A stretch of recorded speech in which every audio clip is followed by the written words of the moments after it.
بسم اللہ الرحمن الرحیم۔ السلام علیکم ورحمۃ اللہ وبرکاتہ۔ میں زبیر خان ہوں اور آپ میرا ویلاگ دیکھ رہے ہیں۔ نتن یاہو کے وارنٹ گرفتاری جاری، غزہ نئی بربریت، یہ آج کے پروگرام کا موضوع ہے۔ انٹرنیشنل کرمنل کورٹ نے بالآخر اسرائیلی وزیر اعظم نتن یاہو کے وارنٹ گرفتاری جاری کر ہی دیے۔ اس وزیر اعظم پر الزام ہے کہ اس نے بھوک اور پیاس کو ایک جنگی چال کے طور پر استعمال کر کے انسانیت کا قتل کیا ہے۔ اسی طرح بے گناہ انسانوں کا قتل عام، بے گناہ انسانوں میں خوف و ہراس کو پھیلانے اور ان پر حملے کرنے اور اسی طرح کے کئی غیر انسانی اقدامات کر کے انسانوں اور انسانیت کی تذلیل کی ہے۔ اب اس معاملے پر ہر کوئی اپنے اپنے زاویے سے بات کرے گا۔ اس وقت تک دنیا کے 124 ممالک نے اس کورٹ کے آئین کو تسلیم کر رکھا ہے اور اس کورٹ کے احکامات پر عمل کرنے کی یقین دہانی کرا رکھی ہے، اور یہ ممالک اس بات کے پابند ہیں کہ اگر مجرم کے انٹرنیشنل کرمنل کورٹ نے وارنٹ گرفتاری جاری کر رکھے ہوں اور یہ مجرم اس سگنیٹری ملک یعنی جنہوں نے سائن کیے ہوئے ہیں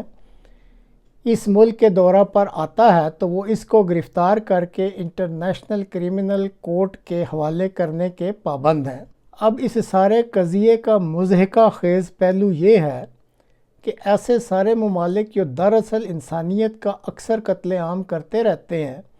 جن میں امریکہ، روس، اسرائیل، بھارت اور چین شامل ہیں،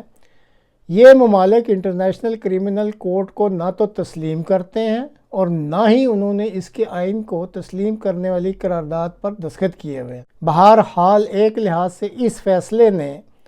انٹرنیشنل کرمنل کورٹ اور اس کے چیف پروسیکیوٹر کریم خان کے قد میں بہت زیادہ اضافہ کر دیا ہے، کیونکہ اب تک اس عدالت کو امریکہ کی باندی عدالت تسلیم کیا جاتا تھا، یعنی خدمت گزار، اور کوئی تصور بھی نہیں کر سکتا تھا کہ یہ کورٹ امریکہ کے لیب پالک بچے اسرائیل کے وزیر اعظم کے بارے میں بھی فیصلہ کرے گی۔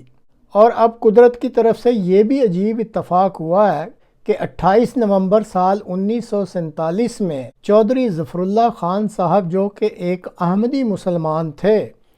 انہوں نے اقوام متحدہ کے جنرل اسمبلی ہال میں فلسطینیوں کے ساتھ ہونے والی زیادتیوں کے بارے میں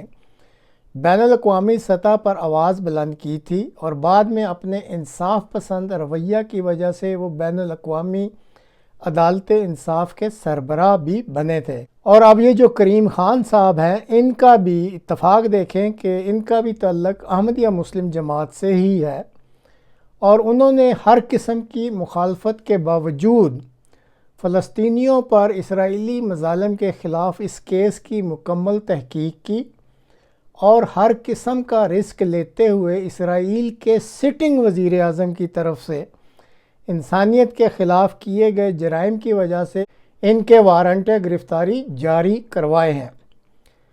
اب دعوے کرنے کے لحاظ سے اسرائیلی وزیر اعظم بڑے بڑے بول بھی بولتے ہیں اور دعوے بھی کرتے ہیں، تاہم اگر ان میں انسانی اقدار کی کچھ بھی رمق ہوتی تو آج وہ از خود استعفیٰ دے کر اپنے آپ کو عدالت کے سامنے پیش کر دیتے۔ لیکن یہ عوام الناس کی سادہ دلی ہوتی ہے کہ وہ ان طاقتوروں کو انسانوں کا بہت بڑا ہمدرد سمجھ لیتے ہیں، جبکہ یہ جو کئی چہرے رکھتے ہیں اس قسم کے حکمران، تو دراصل یہ انسانیت کے سب سے بڑے دشمن ہوتے ہیں۔ روسی صدر پوٹن کے بھی وارنٹ گرفتاری جاری ہوئے تھے،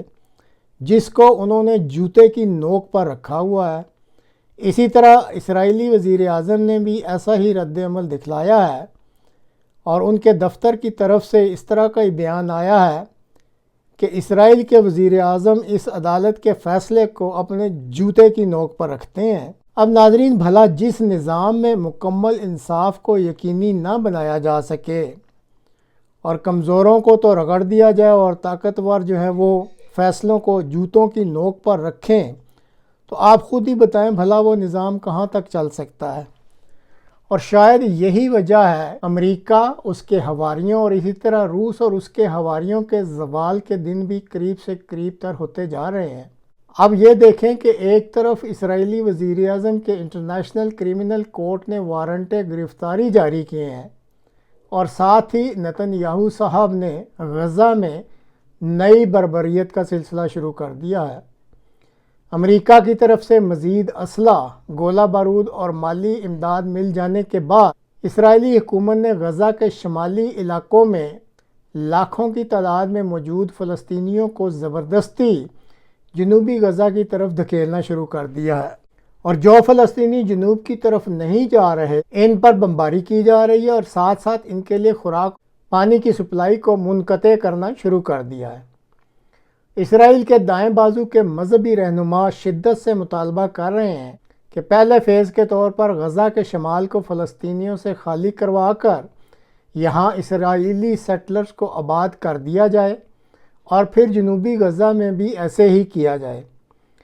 دراصل اسرائیل کے دائیں بازو کے جو مذہبی انتہا پسند ہیں ان کا مطالبہ یہ ہے کہ سارے غزہ اور ویسٹ بینک پر قبضہ کر لیا جائے، اور اس وقت دائیں بازو کے مذہبی انتہا پسندوں کی اسرائیلی حکومت میں بھی اکثریت ہے۔ ایک خفیہ رپورٹ کے مطابق بہت ممکن ہے کہ اگلے 2-4 ہفتوں میں ویسٹ بینک پر بھی مکمل قبضہ کے لیے اسرائیل اچانک بڑا حملہ کر دے۔